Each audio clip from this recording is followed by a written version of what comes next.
এখন গলাটা একটু ভেঙে গেছে, উপরে উঠতে একটু কষ্ট হয়। পয়েন্ট করে রে সা রে সা রে সা, আরো এবং গলার থ্রোয়িংটা না তখন আর একটু লাইট করবি। সবার ক্ষেত্রেই যখন আমরা গান শেখা বা গান করা শুরু করি তখন যে স্কেলটা হয় অ্যাকচুয়ালি এটা তো তুই গাস, কিন্তু অ্যাকচুয়ালি গলাটা মেলে হচ্ছে উপরের যে না, দানাটা কি বানো আ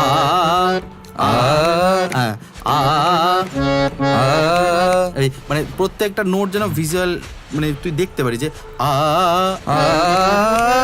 যে স্পিড করলে মানে দানা স্লিপ যেন না হয়। নমস্কার, সবাইকে আমার চ্যানেলে স্বাগত জানাই।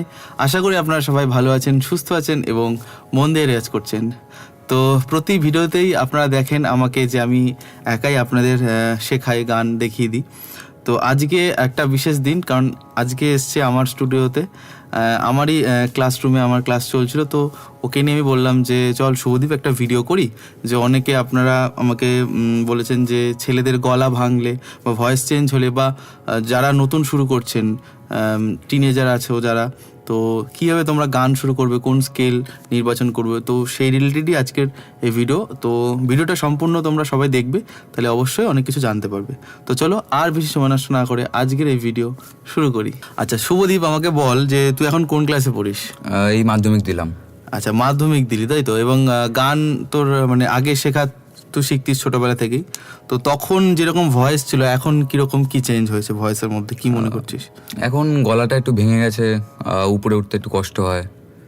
মানে উপরে যখন তার সপ্তক বা হায়ার কোনো হাই নোটস যখন গান গাইতে আসে তখন মনে হয় গলাটার মানে ইমপ্রুভমেন্ট দরকার বা কি করা যায়। তো এটা আপনাদের অনেকেরই হয়। তো তার জন্য বেসিক্যালি আমাদের ফার্স্ট যেটা করতে হবে যে স্কেল নির্বাচন, যে কোন সা মানে রেওয়াজ করব, সেক্ষেত্রে কোন স্কেলে বা কোন সায়ের উপর আমাদের প্র্যাকটিস করলে ভালো হবে, বেটার ডেভেলপমেন্ট হবে। তো আমাকে শুভদীপ বল, ছোটবেলায় তুই যখন করতিস কোন মানে স্কেল বা কোন পিচে প্র্যাকটিস করতিস? জি শার্পে করতাম। জি শার্প মানে এইটা, তাই তো? তো এখান থেকে যদি করি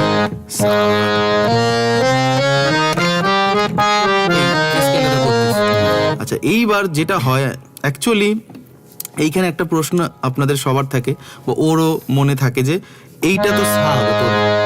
তো ছোটবেলায় বা যখন আমাদের গলার তৈরি হয় না, মানে গলা মানে যেটা আমাদের ছেলেদের ক্ষেত্রে যে ম্যাচুরিটি যে টোনটা থাকে তার আগে, অথবা ছোটবেলায় যে কোনো মেয়েদের ক্ষেত্রে, সবার ক্ষেত্রেই যখন আমরা গান শেখা বা গান করা শুরু করি তখন যে স্কেলটা হয় অ্যাকচুয়ালি এটা তো তুই গাস, কিন্তু অ্যাকচুয়ালি গলাটা মেলে হচ্ছে উপরের যে সাথে। মানে আমি সা বাজাচ্ছি উপরেরটা, মানে নিচেরটা বাজাচ্ছি কিন্তু গলাটা মেলেছে উপরের দিকে। তো যারা এরকম ছেলেদের ক্ষেত্রেই ম্যাক্সিমাম এটা হয় যে স্কেল তাদের কি থেকে হয় জি শার্প বা বি ফ্ল্যাট, এই দুটোর মধ্যেই কম বেশি থাকে। কারণ তুই জি শার্পও করতে, বি ফ্ল্যাটও তো যে যেরকম যে টিচার তোকে যেভাবে দেখিয়ে দিয়েছে, এবং তখন অতটা বোঝা যায় না কারণ তুই তো ছোট, বা ছেলেরা যখন ছোট হয় তখন কি হয় তাদের গলার ভয়েস রেঞ্জও ছোট, মানে যেরকম ম্যাচিউরিটি থাকে না। তো অ্যাকচুয়ালি যেটা তুই নিচে জি শার্পে গেছিস বা বি ফ্ল্যাটে গেছিস, এটা অ্যাকচুয়ালি উপরের বি ফ্ল্যাট বা জি শার্পে তোর গলা মিলতো সেই সময়। আচ্ছা প্রবলেমটা কি হয়েছে তোর, এবার যে ভয়েস চেঞ্জ হয়েছে বয়স সন্ধিকাল যেটা বললি না আমরা, অ্যাডোলেসেন্স পিরিয়ড, তো এইটা কাটছে, মানে এটা এখনো তোর চলছে বা এই পিরিয়ডটা তোর চলে অটোমেটিক আস্তে আস্তে যাচ্ছে। আমি বলেছিলাম যে 1 বছর ধরে এরকম হবে, 1-1.5 বছর। তো তখন কি হয় তোর এই জি শার্প যে সাটা বলতিস, এইটা তোর গলার ভয়েস পরিবর্তন হয়ে নিচে চলে যাচ্ছে। আমরা ভাবি না যে স্কেল আপ হয়ে যায় ছেলেদের ক্ষেত্রে আর মেয়েদের ক্ষেত্রে উল্টোটা। ছেলেদের ক্ষেত্রে কি হয় যে আপনাদের যে আমি এটা বলি যে জি শার্প বা বি ফ্ল্যাট থেকে ছেলেদের ক্ষেত্রে নিচে চলে যায়, ঠিক আছে? অর্থাৎ তোর স্কেল তখন এই সাটা তখন এখান থেকে এরকম নামতে নামতে নামতে নামতে নামতে নামতে গিয়ে হয় সি বা সি শার্পে গিয়ে ঠেকবে।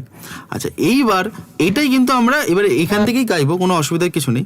ধর এইবার তোর এখান থেকে ধরো তোর কি উচিত অ্যাকচুয়ালি, এইবার এখান থেকে এই জি শার্প থেকে আমি যদি তুই এখন গাস, হ্যাঁ তাহলে কি হবে, ধর আমরা বাজাবো এইটা, অর্থাৎ আমরা যদি এখন আমি জি শার্প থেকে যদি ডাউন করি, অর্থাৎ এটা হচ্ছে আমাদের জি স্কেল। এবার জি শার্প মানে জি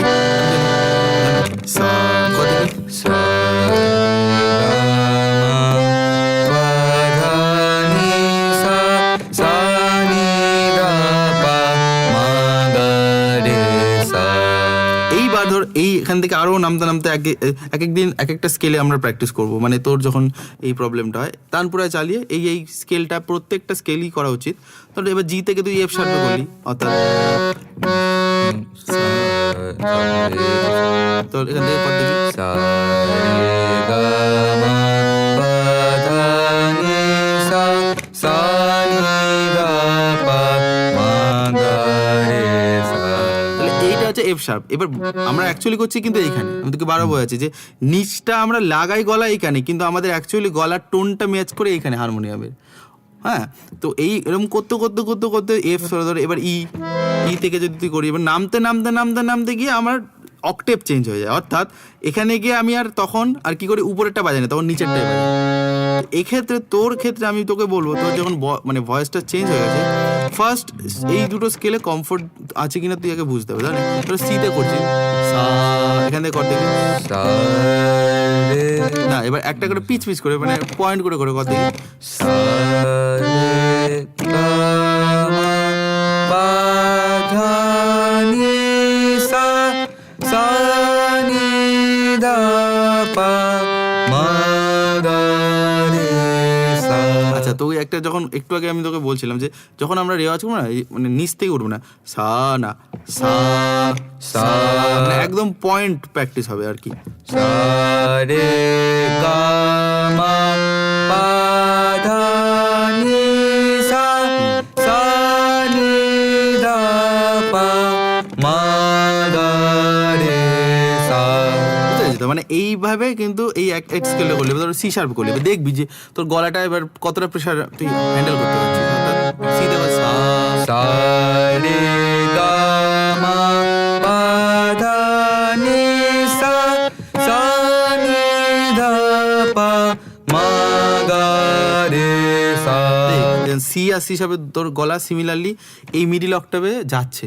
হ্যাঁ, এইবার প্রবলেমটি কি হয় যে উপরে রে গাতে, তো অ্যাট ফার্স্ট কিন্তু তোর এই ভয়েস চেঞ্জ হওয়ার পর কিন্তু তোর মানে যাবে না প্রথম প্রথম, কারণ তো ভয়েসটা চেঞ্জ হয়ে গেছে, মানে তোর হায়ার ছিল সেটার মোটা হয়ে গেছে, আরো লো হয়ে গেছে। যে কোনো ছেলেদের, আমার ক্ষেত্রেও তাই হয়েছিল। তো যেটা করতে হবে তখন তোর সি শার্প বা সি, তোর যেটা কমফোর্ট যে স্কেল, যেটা মনে করুন তোর সি শার্পে এখন দেখাচ্ছি। ধর এবার সি শার্পে যখন হায়ার নোট যখন প্র্যাকটিস করবি তখন কি হবে, মানে ধর সা রে গা মা পা ধা নি সা, এই অবধি মানে কোনো প্রবলেম হলো না। এবার রে যখন টাচ করব, একটু স্পিডে আমরা থাকবো না বেশিক্ষণ। অর্থাৎ ধর সা রে গা মা পা ধা নি সা রে সা, আমি দাঁড়াবো না, দাঁড়ালে আমার গলা মনে হবে টায়ার্ড লাগবে বা উঠছে না। তো একটু চেষ্টা কর, 1 2 3 স্টার্ট। সা রে গা মা পা ধা নি সা রে সা নি ধা পা মা গা রে সা। এবার রে এই যে ঠেলবি না, মানে চেষ্টা করবি যে পয়েন্ট করে রে সা রে সা রে সা। আরো আরো এবং গলার থ্রোয়িংটা না তখন আর একটু লাইট করবি, মানে রে সা। এই যে ফুল যদি চেস্ট ভয়েস ইউজ করিস তখন কিন্তু হবে না, তখন আমাদের হেড ভয়েস, অর্থাৎ রে এই যে চেস্টের যে রেজোনেন্স এটা হবে না, রে সা, তখন এই মিডিলের অক্টোবর মানে থাকবে শুধু রেজোনেন্সটা, অর্থাৎ রে সা রে সা রে সা নি ধা পা মা গা রে সা। এবার দেখ, একটা সাপার্ট তোকে শেখাচ্ছি, আপনারাও করবেন এই সাপারটা, যেটা মানে এক টানা যখন করবে, অর্থাৎ সা রে গা মা পা ধা নি সা রে সা নি ধা পা মা গা রে সা। 1 2 3 4 সা রে গা মা পা ধা নি সা রে সা নি ধা পা মা গা রে সা। আরেকটুখানি ক্লিয়ার হবে, সা রে গা মা পা ধা নি সা রে সা নি ধা পা মা গা রে সা। সা রে গা মা পা ধা নি সা রে সা নি ধা পা মা গা রে সা। 1 2 3 স্টার্ট। সা রে গা মা পা ধা নি সা রে সা নি ধা পা মা গা রে সা। ফোর্থ দিবি না, আটু মানে ত্রিভুজের মতো যত উঠবো আমরা, যখন হায়ার নোটসে যাবো তখন একটু ভলিউমটাকে কমিয়ে নেবো, অর্থাৎ সা রে গা মা পা ধা নি সা রে সা নি ধা পা মা গা রে সা। 1 2 3 স্টার্ট। সা রে গা মা পা ধা নি সা রে সা নি ধা পা মা গা রে সা। এবার আমি করি সা রে গা মা পা ধা নি সা রে সা নি ধা পা মা গা রে সা। 3 স্টার্ট। সা রে গা মা পা ধা নি সা রে সা নি ধা পা মা গা রে সা। এই যে লাস্ট বার করলে এইটা হচ্ছে একদম এই মানে এই প্রসেসটা কিন্তু তোর মনে রাখতে হবে। মানে যখন আমরা যাব হায়ার নোটসে তখন কিন্তু আমাদের ফ্ল্যাট করার চেষ্টা করতে হবে, মানে কখনো কোনো ভলিউম না বাড়ে। আচ্ছা, এইটা একটা করলি, আরেকটা যেটা করতে হবে রে আর গা, আর আপাতত গা 6 মাস 1 বছর পুরো যে কোনো সি বা সি শার্পের গা এবং নিচের নিচের দিকে তো অনেক নোটসই যাবে এই সময়টায়, কারণ গলাটা অনেকটাই ম্যাচিওর হয়ে যাবে। তো তখন এটাও সেমভাবে ছুঁয়ে আসতে পারে, অর্থাৎ 1 2 3 স্টার্ট। সা রে গা মা পা ধা নি সা রে গা রে সা নি ধা পা মা গা রে সা। ঠিক আছে, চেষ্টা কর দেখি। 1 2 3 স্টার্ট। সারে গামা পাদানি সারে গরে সানি দা পা মা গা রে সা। আর এটা যখন একটা হায়ার তো রে গা রে সা দুটোর মানে গা যেন বেশি ভলিউমটা না বাড়ে, তাহলে 1 2 3 স্টার্ট। সারে গামা পাদানি সারে গরে সানি দা পা মা গা রে সা।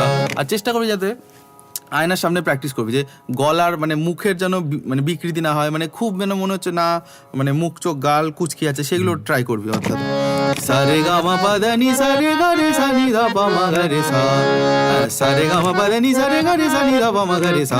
এই মানে যখন ফ্লো হবে তখন স্পিড বাড়বে, কিন্তু এখন স্পিড কর। চল 1 2 3 4। সারে গামা পাদানি সারে গরে সানি দা পা মা গা রে সা।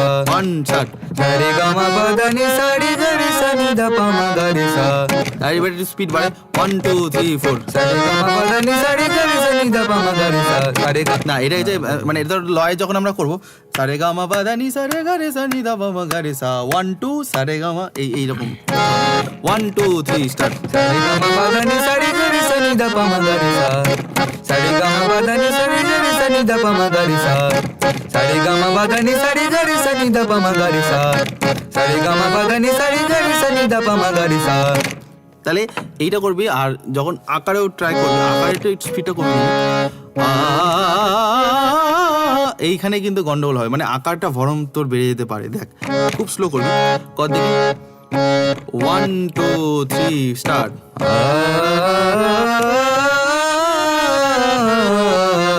আর দানাটা কি করবি কর দেখি না দানাটা কি বানাবো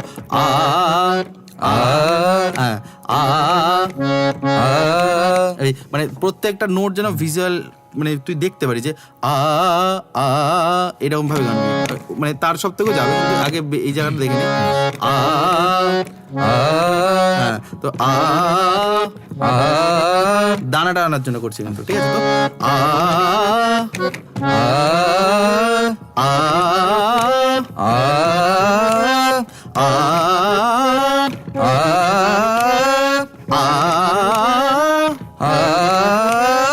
স্পিড করলে মানে দানা স্লিপ যেন না করে।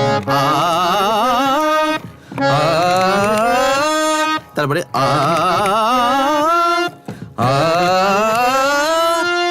এবার যখন করবো আর এটাও দিয়ে খেয়াল রাখতে হবে যে আমাদের ভলিউমটা না বাড়ে, ঠিক আছে? তো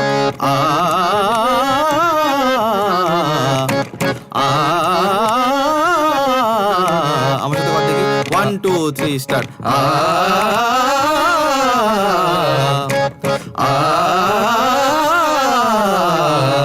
তাহলে এইটা হলো রে অবধি করবি আর গা অবধি করবি, ঠিক আছে? তাহলে এই দুটো সাপার্ট করলে তুই দেখবি কয়েক মাসের মধ্যে আগের মানে যে রেওয়াজগুলো করছিস সেগুলো তো থাকবেই, তার মধ্যে এই ধরনের রেওয়াজগুলো করবি, তাহলে কি হবে হায়ার নটসে গিয়ে আর গলা তোর প্রবলেম হবে না। কয়েক বছরের মধ্যে দেখবি তুই যে কোনো ধরনের গান গাইতে পারবি, যে কোনো স্কেলে গাইতে পারবি। এবং তারপরে তোর স্কেল তুই মানে তখন যে কোনো গান অনুযায়ী তখন তুই তারপরে স্কেলটা নির্বাচন করতে পারবি যে তোর কোন গানে কী ধরনের আর কি স্কেল ম্যাটার করে আর কি, বুঝতে পারছিস তো?